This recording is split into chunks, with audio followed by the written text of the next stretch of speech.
We're getting into some real interesting parts. This is Roger Hibbert and his beautiful wife Elizabeth.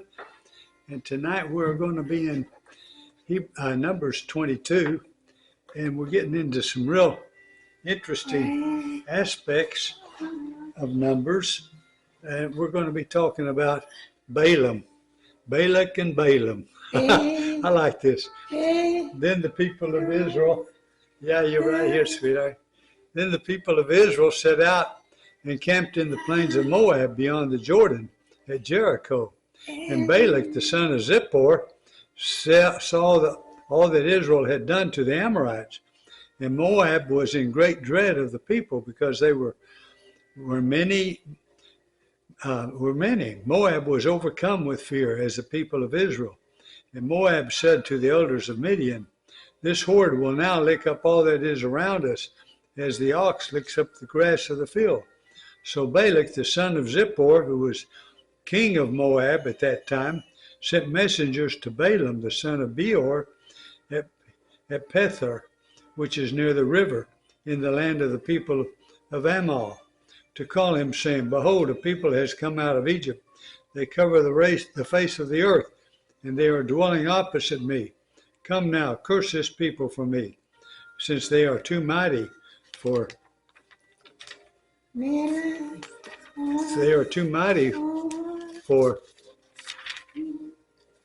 me.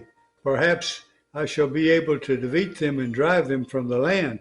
For I know that he whom you bless is blessed, and he whom you curse is cursed." So the elders of Moab and the elders of Midian departed with the feast for divination in their hand. And they came to Balaam and gave him Balak's message. And he said to them, "Lodge here tonight, and I will bring back word to you, as the Lord speaks to me." So the princess of Moab stayed with Balaam. And God said to Balaam and said, "Who are these men with you?" And Balaam said to God, "Balak, the son of Zippor, king of Moab, has sent to me, Behold, a people has come out of Egypt, and it covers the face of the earth. Now come curse them for me. Perhaps I shall be able to fight against them and drive them out." God said to Balaam, "You shall not go with them. You shall not curse the people, for they are blessed." So Balaam rose in the morning and said to the princess of Balak, "Go to your own land, for the Lord has refused to let me go with you."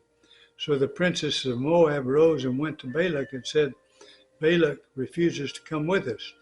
Once again Balak sent princes, more in number and more honorable than those, and they came to Balaam and said to him, "Thus says Balak, the son of Zippor, let nothing hinder you from coming to me, for I will surely do you great honor, and whatever you say to me I will do. Come, curse this people for me."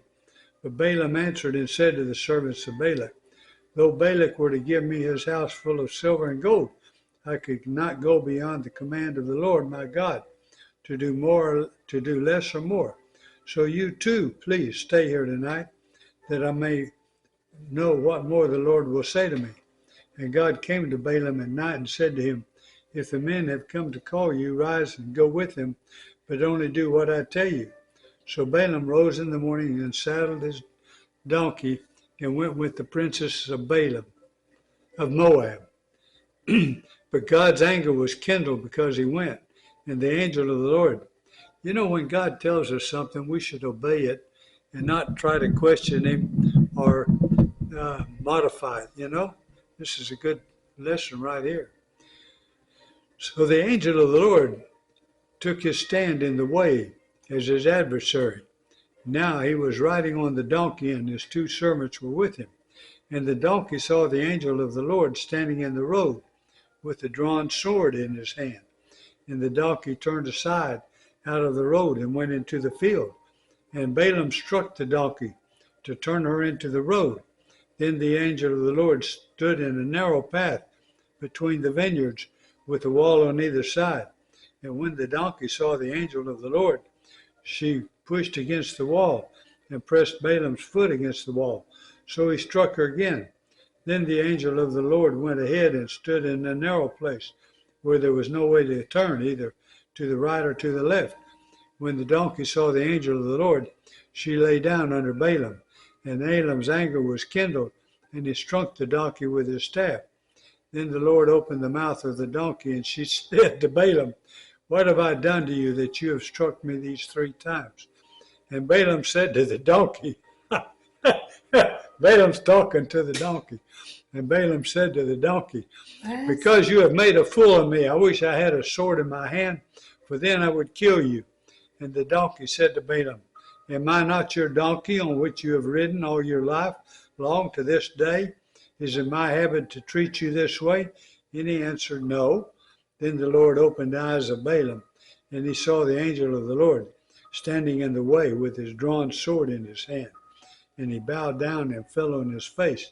And the angel of the Lord said to him, "Why have you struck your donkey these 3 times? Behold, I have come out to oppose you, because your way is perverse before me. The donkey saw me and turned aside before me these 3 times. If she had not turned aside from me, surely just now I would have killed you and let her live." Then Balaam said to the angel of the Lord, "I have sinned, for I did not know that you stood in the road against me. Now therefore, if it is evil in your sight, I will turn back." And the angel of the Lord said to Balaam, "Go with the man, but speak only the word I tell you." So Balaam went on with the princess of Balak. When Balak heard that Balaam had come, he went out to meet him at the city of Moab, on the border formed by the Arnon, at the extremity of the border. And Balak said to Balaam, Arnon, I want to look that up. And Balak said to Balaam, "Did I not send to you to call you? Why did you not come to me? Am I not able to honor you?" Balaam said to Balak, "Behold, I have come to you. Have I now any power of my own to speak anything? The word that God puts in my mouth, that must I speak." Then Balaam went with Balak, and they came to Kiriath Huzoth. And Balak sacrificed oxen and sheep, and sent for Balaam and for the princes who were with him. And in the morning Balak took Balaam and brought him up to Bamoth Baal, and from there he saw a fraction of the people. Isn't that interesting? Man, I like that story about that. That's Numbers 22. Thank you.